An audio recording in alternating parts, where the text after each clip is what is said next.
The James Show Podcast. We're going to start with the terrible story over the weekend. There was another trucker who, air quotes, fell asleep, ran up behind, it seemed like without hitting the brakes or even trying to stop, and ended up 5 people dead. Now, this sounds just like what happened back in, I think it was March, wasn't it? Right outside of Austin. There was another similar incident where a guy driving a big rig, tractor trailer, just mows into the back of some people. 5 people ended up dead back then, about 3 or so months ago, including a 4-year-old and an infant. So there's a lot of questions that pop up. Before we start talking about the controversial stuff, because, you know, when we talk about who did it, when I play you the report here, let me know if they give you the identifiers on this guy, on his, I don't know, immigration status, or maybe his race, or maybe some things that are the most important thing in the world in some of these other stories, but it doesn't come up here, which should make you suspicious. So let's get the first story, the official story, and then we can start talking about the rest of the story. Now to new developments in a tragic story in Kaufman County. The truck driver accused of falling asleep at the wheel and causing a crash that killed 5 people on Interstate 20 east of Dallas is now charged with manslaughter. The Department of Public Safety says 27-year-old Alexis Asmani Gonzalez Campagnoni was driving the semi that plowed into a Ford F-150 Saturday. That F-150 was stopped in traffic on I-20. 5 people were inside of it. 4 of them died. 1 has critical injuries. The initial crash caused a chain reaction that involved 2 other semis and multiple cars. The 5th fatality was in a separate vehicle. Here is some of the audio from an emergency dispatcher. An accident major westbound 20 at mile marker 510. We've gotten multiple calls about it. Major 4 or 5 vehicles, at least 2 18-wheelers, injuries, roadway blockage. We haven't got a person that was actually involved on the phone. All were passerbys, and all they have is 2 18-wheelers and 4 or 5 vehicles. A white Mustang, and they're not moving, not breathing. DPS troopers have not yet released the identities of the victims. Parts of the interstate were closed for up to 7 hours. Do you have no interest in the identity of the guy who did it? No? Doesn't matter in this one? We got to hear it so many times when it comes to other stories, but in this one, no concern. It's interesting. So the internet sleuths have been doing their job, went online, got the arrest report for Alexis Asmani Gonzalez Campagnoni, 27 years old. A couple things we know about him. He's kind of big. This doesn't really factor into the story much, but he's a weird looking guy. He's 5'8". He's listed at 308 pounds, but I think that's a generous number. Like, he's incredibly big. Again, has nothing to do with the story, because the guy that, ran and killed 5 people in Austin 3 months ago, he was a skinny fella. So that's not the pattern we're looking at here. But in reporting from a friend of the show, Sarah Fields from Forever Freedom, she says the initial police report said that he did not speak English. Oh. Now, does that mean he's an immigrant? No. Does that mean he's an illegal immigrant? No. But that starts piling up the evidence that maybe he is. And you're not surprised by the absolute lack of intellectual curiosity by the people reporting it here. They're like, we didn't get any further description on the victims. Yeah, but what about the guy driving the truck? Because in the middle of the afternoon, a guy falling asleep at the wheel doesn't seem like the more likely scenario. Seems maybe he was impaired. Had he been drinking? Had he been doing pills? The Ethiopian who was behind the wheel of the fatal accident that happened outside of Austin 3-4 months ago, he was probably impaired on pills. Like when they talked to him at the scene, even when they got an interpreter, he was acting like he was out of it. He was acting like he was half in the bag. Now, he passed the breathalyzer, if I remember correctly. This is all off the top of my head, so I'm sorry if I'm getting some of this wrong, but the gist is correct. What about this guy? Don't know. Don't seem to care. That's it. Nothing to see here. Just 5 more of your neighbors dead. It'd be really tough. It'd be really tough to report the truth on this when it doesn't fit the narrative after, some of these outlets that are trying to hide this. They're so wildly supportive of all these protests against ICE, of all these attempts to alert people of ICE presence. There's a new app out there called ICE Block. CNN is basically telling you how to download it and use it. Is that even legal? It gives you a push alert if ICE agents have been spotted within a 5-mile radius of you. But how bad does that look if you've been supporting all this? If you've been going out saying nice things about the anti-ICE protesters, even sympathetic coverage, turn around. Hey, maybe this is why people are okay with mass deportations. Maybe this is why people are okay with, even if they haven't committed any additional crimes other than breaking our immigration law, that we're still okay with mass deportations. It's very ugly what people will hide once they go through this little start the deceitful path. But we're going to learn more. There's an investigation of this crash happened in Kaufman County. But the American Truckers United is a advocacy group for American truckers specifically. And they're all over this. They're saying this is another mass casualty crash involving a truck driver who could not speak English. Our highways are not safe. Get these guys off our roads now. Well, doesn't that sound like a nice group to talk to? Well, good. We'll have them on next. From the American Truckers United, you're going to hear from our first guest, Shannon Everett. What do the fellow truckers think about this situation? And also, truckers out there, I know there's a lot of you listening. You've never called into a radio show before. This is a perfect time to have a first here. Because I want to know what y'all think about this. Because I have all kinds of questions, and a lot of people listening don't know what you know about what's going on in the trucking industry. But we're all kind of looking at each other saying, how do we solve this problem? How do we get rid of them? How do we put in an English test? And if so, how would we enforce it? You just start pulling over truckers, asking them Jeopardy questions? I mean, jokes aside, this is a real problem now. We have 10 of our fellow Texans, 10 of our neighbors dead from immigrant truckers, maybe here illegally. I don't know about their status, but they couldn't even speak English. And I have no idea how to solve that. So my first guest, Shannon Everett from American Truckers United. Welcome to the James Show, sir. Yeah, thank you for having us. We're glad to be here. So we have this, the official story is the truck driver fell asleep before a crash right outside of Terrell in Kaufman County. Does that sound like a likely scenario? Because it was, bright in the afternoon, and that doesn't make sense to an outside observer. Well, it makes sense if it's a carrier that's being overworked and underregulated. And so this carrier falls into alignment with a lot of other carriers that we've identified as being involved in these types of accidents. Okay, so let's talk about these carriers and these types. Those are very loaded phrases. What do you mean, Shannon? Yeah. So there was a similar crash to the one that just happened in Terrell, Texas, and Austin, Texas, back in March. In that crash, you had a ghost carrier. Hey, I'm sorry. We call it Terrell, like Terrell Owens. Okay, Terrell. Yeah, that's all right. That's all right. Just a minor tweak there. That's that Arkansas coming out in me. So it's similar to the Terrell crash. We had a crash in Austin, Texas, where a non-domicile CDL holder crashed into stalled traffic and did so at a high rate of speed. When we did the investigation, we found out he had one of these non-domicile CDLs that we've been advocating against. We found out that he was working for a ghost carrier out of California. We found out that the location where the truck was domiciled, his CDL was out of California, but the location where the carrier was domiciled was out of Dallas. It's on Forest Lane, not too far from us. Yeah, I believe it was like 10 or 12 other carriers were also registered to that same address. Yeah, actually, we're familiar with this story on the James Show, and my listeners probably are too. So this was an Ethiopian fella his residence was over here off Forest Lane and 635, and there's an apartment where there's like a 12 apartment block that this company has on the dole, and they just run guys in and out of there. And so since it's in the truck company's name, we don't really know who all lives there, and we don't really have very good paperwork or a paper trail to back it up. And it's the trucking company that owns these, so they're just moving guys in, paying them in sand. I mean, they're undercutting the American truckers, and I think that's where y'all are really getting the short end of the stick as the American trucker. That's right. We call it labor dumping. So essentially, over the last 5 years, we've had a ton of third world workers dumped into the country, issued asylum. They've been granted asylum requests. They were then subsequently issued EAD cards. They were able to take those EAD cards and go apply for a CDL. And so we've got guys that are coming from these third world countries, like you mentioned, Ethiopia, that are used to making, a tenth of what an American truck driver is working for.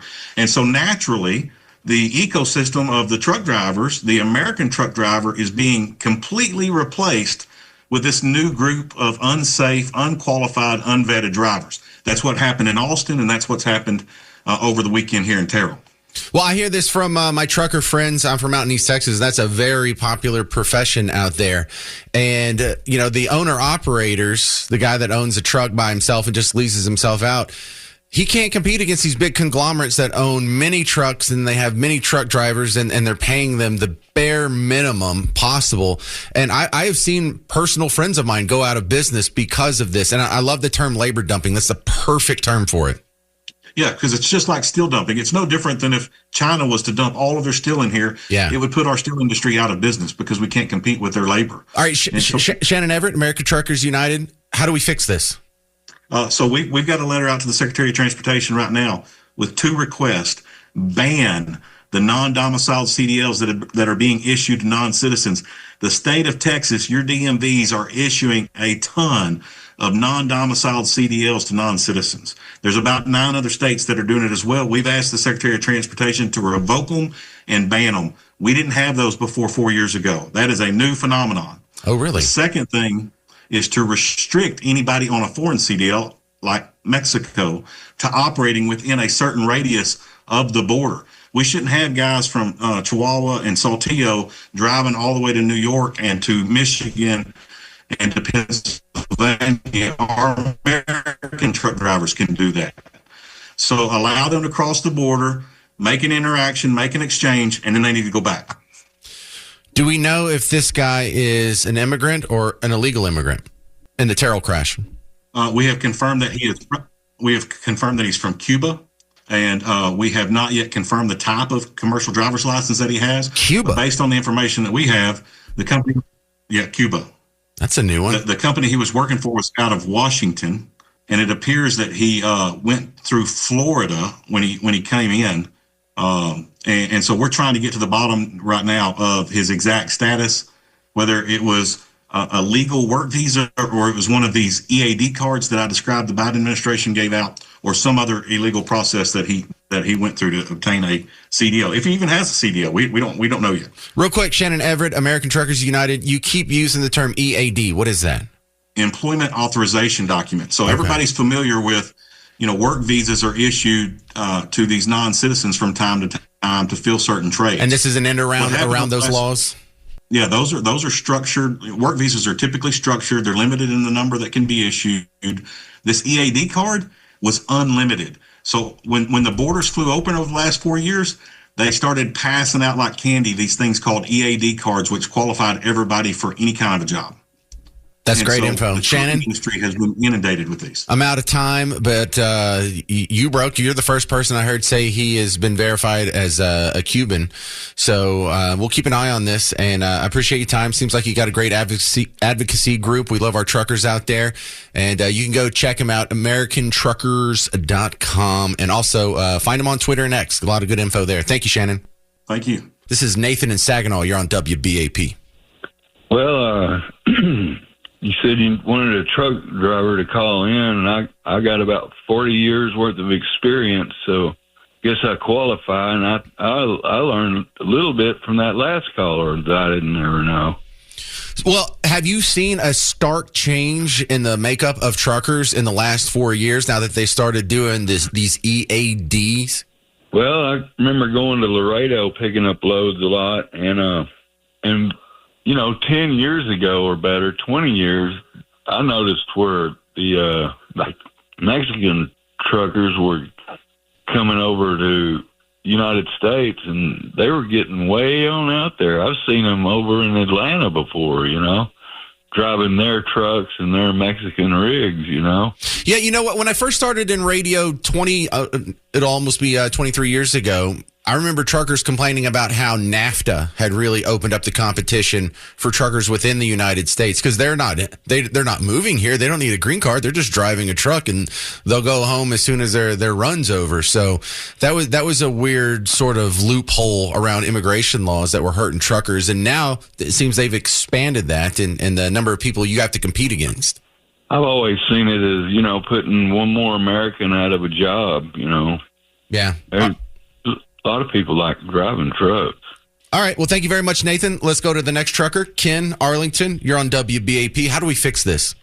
Well, the way it was when I got my CDL back in 1989, they drove to a port of entry, dropped off the trailer, and whatever was going into Mexico, they swapped trailers. So the American companies dropped their trailers at the port of entry. The Mexican truck driver picked it up and took it back into Mexico. The trailers that were coming in from Mexico was dropped off at the port of entry and taken into the United States. I think they were allowed to drive like 25 miles to their port of entry, the designated area to drop off that trailer. Well, and that was it. The free trade agreement ruined everything. Was it vastly more expensive doing it that way? Did it slow down everything, having to unhook and rehook a trailer? Was it that big of a pain in the butt? No, because that's the way it was. It was set up that way. And there was never anything to where they were allowed to drive into the United States. I think if you had an international license, you could. But for the most part, whatever was coming out of Mexico was dropped off at the port of entry. They have international licenses? Oh, yeah. I didn't know that. I've driven 0 trucks for a living, sir. Yeah. I mean, there's people that are... Who issues that? Drive, I would have no idea who does the international license. The UN? Interpol? Who would that even be? I don't know. See, this is why I want to talk to truckers. I don't know these things. I've driven to Alaska. So from the United States, I've driven to Alaska. So, and that's the way it was. 40 years ago, it was dropped off at the port of entry. That seems like an easy fix. Thank you, Ken. I appreciate that. Let's go to David in California. You're on WBAP. How do we fix this, David? Well, they just got to start yanking the licenses of these guys who just don't know what they're doing out here. I watch them drive at 70, 75. They're 3 feet off of somebody's bumper. They're stacked up out here. And year in, year out, I see, tenfold of crushed vehicles, families killed and destroyed by these unqualified, I just call them highway terrorists. They'll park on the side of the road. They'll pull right out into traffic. They'll go 5 miles an hour, won't get up any road speed, and cause everybody to go every which way. And it's just nuts out there anymore. And it really got bad about 5-6 years ago. But I've watched it progressively get worse in the last, I've been out here over 40 years, and they just got to start yanking these guys off the road. Well, David, in California, people don't think a whole lot about truckers and trucking until you start letting in all these people who aren't up to the caliber of what we had before, obviously. And now in just the last 3.5 months, we have 10 fellow Texans who are dead because we relaxed our standards on truckers. So apparently it really was kind of a big deal to change these rules, and we're suffering for it. So I hope we can restore it and give it back, and you guys get a little bit of praise, because I don't see American truckers doing this. Well, to all, no, you don't. And the experienced drivers out here, they've been out here a long time, and they know how to be safe. And I just want to point out something else. It's really disgusting. These guys, I don't know if I can say this, but they'll defecate in plastic bags, dump it in parking lots, dump it on the side of the road, just wherever, all over. Why don't they just DNA test these guys and ship them out of here if they get caught doing it? I'm sick of it, man. It's just, and anybody who knows what I'm talking about, they know I'm not making it up. It's a different world out here. All right. Well, I appreciate your insight, and I'm glad we could help the rest of the world hear what you had to say there. That's David in California. Truckers, how do we solve this?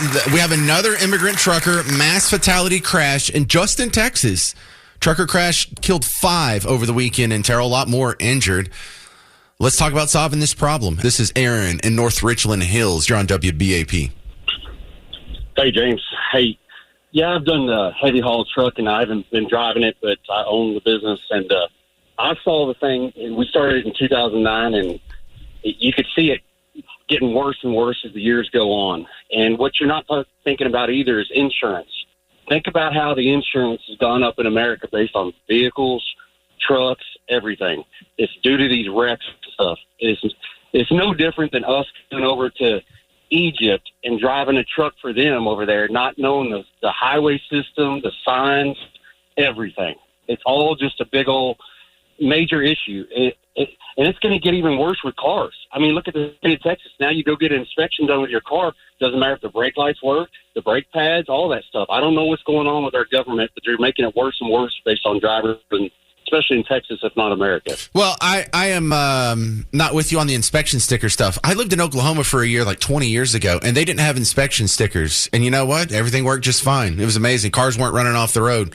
I mean, you saw drunk drivers and whatnot, but the inspection wasn't really solving anything, making you go through a dance. And how many of you got a corrupt inspection sticker when they were still the law of the land back in the day? I know a guy, even though your blinker's out, if you slip him another 20, then yeah, you'll still get your sticker. But no, the rest of that I totally agree with. And these guys are dangerous. It's affecting everyone's insurance. If you just have liability these days, you're kidding yourself. Go ahead.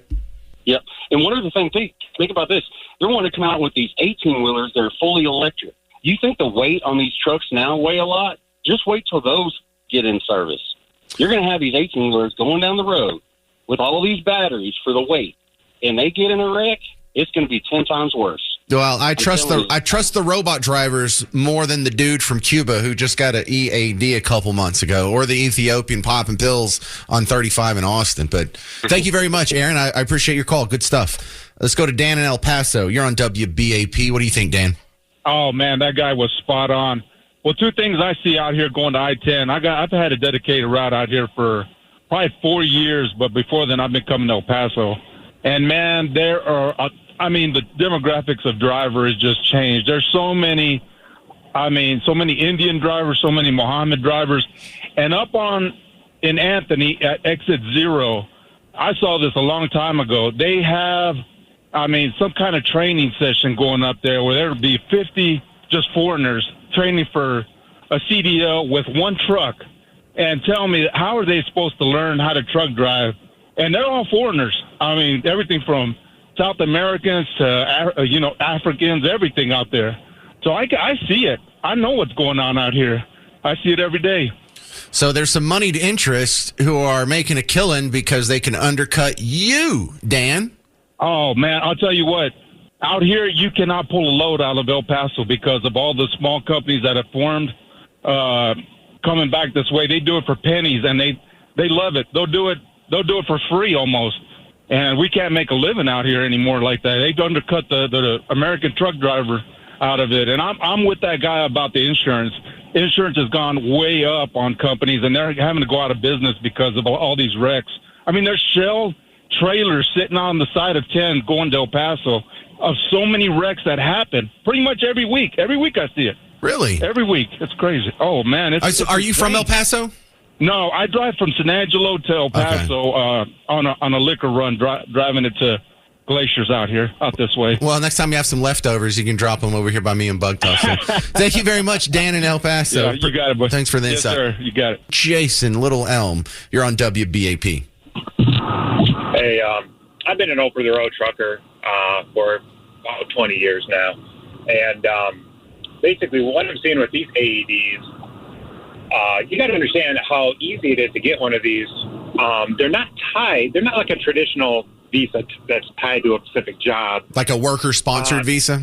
Yeah, so they're basically, these immigrants are free agents, pretty much. So they apply for the AED, they get their work authorization, and then they could go work for whoever they want to. They're 1099, basically, self-employed people. They can go get their CDL and they can drive for whoever they want to. And what a lot of people don't know is a lot of these immigrants that are driving over the road now are actually immigrants that are waiting to get status maybe for something else. Like they could be an engineer or something else, and they're in the country waiting to get a visa for doing something that they want to do or that they're qualified for, but they need to work, they need to support themselves, so they're doing other things, and this is an easy pathway to do that, and they might not be as experienced or even want to be a truck driver. So it seems to be, Jason, it seems to be the solution is repeal this program and probably be a little more restrictive on all immigrant truckers. Is that what I'm reading? You know what? Or maybe even tie the EA holder or EAD holder to a specific job or the company that they're working for, the carrier that they're working for. Do it like any other type of a traditional visa. Make it like that. So, but my second point is there's a lot of we have enough homegrown bad drivers. Immigrants are causing all the accidents, but there is an uptick in this program, and the platforms make it easy to get behind the wheel really quickly, and you solve that problem. And plus, just with the uptick of just drivers needed, and with all the things that we want, as consumers, there's just a high demand for drivers. All right, Jason Little Elm, glad you got it out there. You added a little to the conversation. He thinks the immigration status should be tied to an employer. Sounds like an improvement. Olivia, Dallas, you're next up on WBAP. How do we solve the problem with these immigrant truckers and mass fatality crashes? Hey there, darling. Okay, so I agree with Jason wholeheartedly, but also add more extensive training to any kind of immigrant truckers that come in, because obviously they're not going to know our roads. Like you had mentioned earlier, if we go over there to Egypt, we're not going to know their roads and their signs. Well, they don't know ours, so they need a bit more extensive training on that. But to also help it to get rid of the wrecks, that comes down to the non-truck drivers, and that's the people who are stupidly driving and texting everywhere, breaking, riding each other's butts while they're on the road during any kind of traffic. And Olivia, they don't look for the truckers. That's not what happened in either one of these scenarios, though. In the Terrell crash or in the Austin crash, there was some guy who, air quote, fell asleep at the wheel and just ran into a bunch of cars that were basically stopped in the road because there was traffic. So, and I happen. Oh, of course, but also, Olivia, I'm one of the people that's running around on my phone, texting, eating a burrito, driving with my thigh, messing with the radio. I don't get in wrecks like this. Yeah, you shouldn't be doing that, because you got these truck drivers driving around. They don't see you doing that, and they're focused on the road because they're told even if they break, they're going to run into something no matter what, because of how much weight they have. But yes, when it comes to the immigrant truckers, they should have more extension training. There should be background profiles on every single one of them, because we have to go through all the background checks. And what if we just cut them off altogether? Who says we even really need them? Well, that wouldn't be too fair altogether, because if they're actually coming over here to work and they want to make a life for themselves, it wouldn't be an issue for them then to do this more. But that's these two guys that just killed 10 of our neighbors in Texas just want to come over here and work and make a living, and 10 people died because of it. Well, it depends on the level of amount of, integrity they have and how much work they want to put into it. If they're just coming over here to dilly-dally, then yes, they're not going to care about their training or what they're giving into it. But if they're actually wanting to make a difference and, be a part of the community and actually, have a good life and, really follow the system, then they wouldn't have a problem with that type of training, because they obviously know they need to be safe. They need to take care of everybody else around them as well as their family. And if they don't do that properly, that job doesn't get done right. But if you just hire somebody on who just wants, $1 here and there, then it goes back to the company that hired them, and they should be held responsible for that. All right. Well, good stuff, Olivia. I think you're a little more lenient than I am on the immigrant trucker, but, a lot of people are nicer than I am about stuff like that. So what do we do to solve it? Sounds like from talking to truckers over the last couple of segments, we need to get rid of this program. We need to be the little more higher scrutiny on who we allow to be truckers. Some of them were being nice. Like Olivia was saying, hey, we can still have immigrant truckers. We just got to put them through the same ringer that we put all the Americans through, with maybe a little more training and a little more red tape. I don't know. I think we need to see what it looks like if we just get rid of all of them. Just let Americans be truckers. I mean, it's one of the jobs that you had a friend growing up. I know, because I did too, who you knew that he was going to be trouble, and he ended up, when we were adults, trouble, did a little time, got out. Now there's all kinds of jobs that friend can't get. Can't work at a bank, can't work for the government, can't work for the post office, can't work for anybody who doesn't allow felons. But he can be a trucker. Now, I would like to find out. Let's cut this off. Because the question becomes, how many people have to die before everyone agrees with me? Well, I guess 10 isn't enough, is it? Bill, Oklahoma, you're on WBAP. How do we fix this? Well, I'm kind of disappointed that Texas and Oklahoma both have let Arkansas get ahead of the game. They had check stations, and they had a sentence wrote out, and if they could not read that sentence out loud, they were arrested. Yeah, Bill, I'm glad you bring that up. We had talked about that, I think, last year, and it's even more sad than that because Arkansas didn't necessarily pass a new law. They actually just enforced a law that has existed this entire time. Anybody could have been doing this without the state legislature or anybody lifting a finger. You just had to have the governor nod to the state police and like, hey, you see this law over here? Yeah, we're going to start enforcing that again. Absolutely. Love that because the reports are from the people who were on Twitter and supposedly know someone at the scene. This guy couldn't speak English, and it was the same thing with the guy in Austin, the Ethiopian that ran through and killed 5 people, busting up traffic down there. They couldn't speak English, and that's already like we don't even have to pass a new law or change anything. We just have to enforce the rules on the books. I love that. I'm glad you brought that up, Bill. Wow. I wish they would start now. Well, yesterday wouldn't be soon enough. Yeah, what a no-brainer. You're absolutely right. Thank you, Bill. The James Show Podcast.